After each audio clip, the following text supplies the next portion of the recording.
Hey guys, welcome back to my YouTube channel. So guys, today's session I'm going to share with you English story with Hindi meaning. This story is very important for you. Today we'll learn English through the story. This story will help you to improve your English. So if you really want to become a fluent in this language, so watch this video till the end without skip and don't forget like, share and subscribe for more educational content.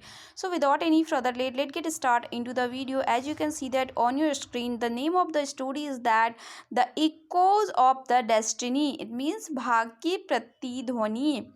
Let's start. In a secluded valley for beyond the reach of ordinary travelers, there existed a village untouched by time. Means एक एकांत घाटी में जहाँ सामान्य यात्री नहीं पहुँच पाते थे, एक ऐसा गांव था जो समय से अछूता था. The inhabitant believed that destiny was not something to be awaited, it was something to be shaped. वहाँ के लोग मानते थे कि भाग्य इंतजार करने की चीज़ नहीं है, उसे बनाया जाता है. Among them lived a young man named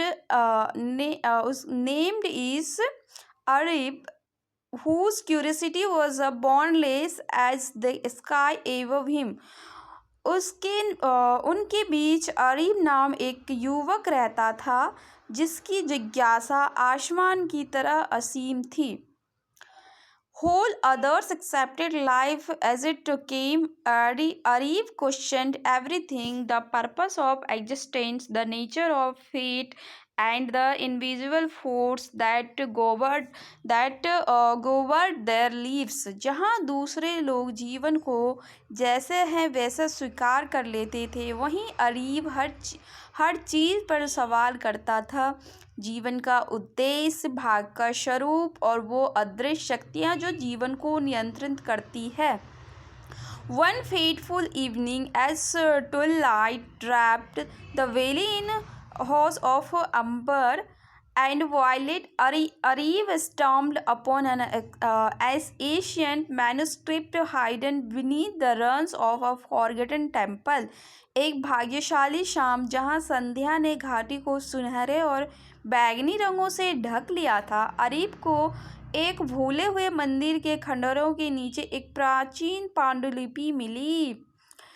Its pages were fragile, yet the words inscribed and upon them radiated an uncanny power. उसके पन्ने नाजुक थे, लेकिन उन पर लिखे शब्दों में एक अद्भुत शक्ति थी. The manuscript spoke of mysterious phenomenon called the echo of destiny, a force that reverberated through time. उस पांडुलिपि में भाग की प्रतिध्वनि नामक एक रहस्यमय शक्ति का वर्णन था जो समय में गूंजती रहती थी.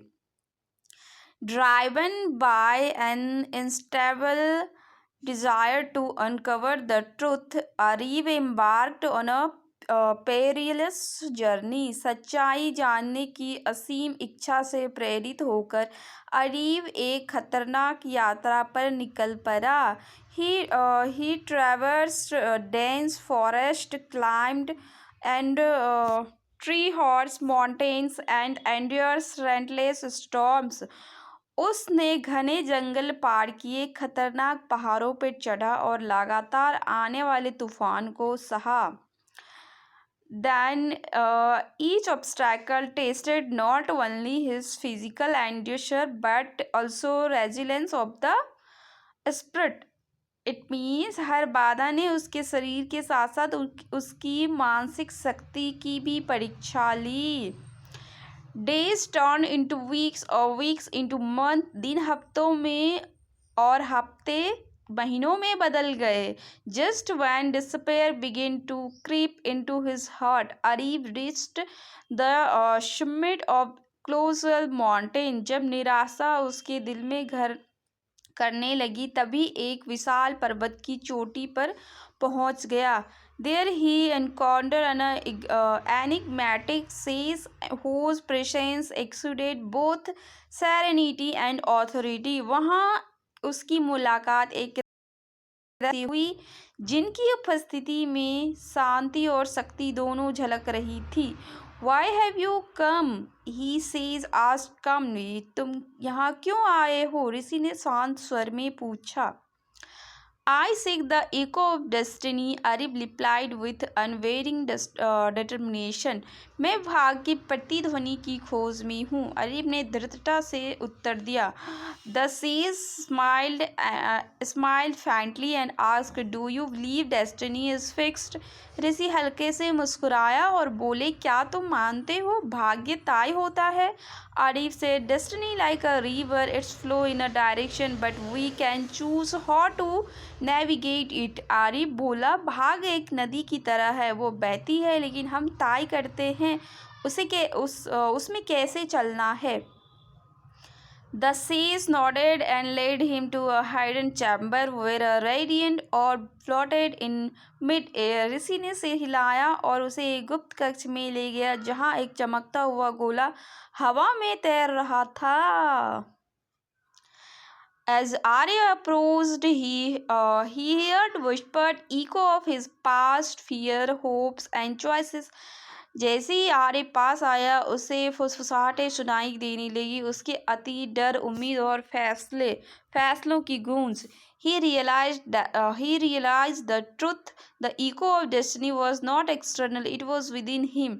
उसे सच्चाई समझ आई, भाग की प्रतिध्वनि बाहर नहीं उसके अंदर थी.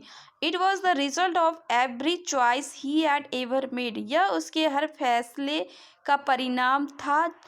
When he returned, he inspired others to take control of their lives. जब वो वापस लौटा तो उसने दूसरे को अपने जीवन की जिम्मेदारी लेने के लिए प्रेरित किया. He taught them courage, action and belief. उसने उन्हें साहस, कर्म और विश्वास सिखाया.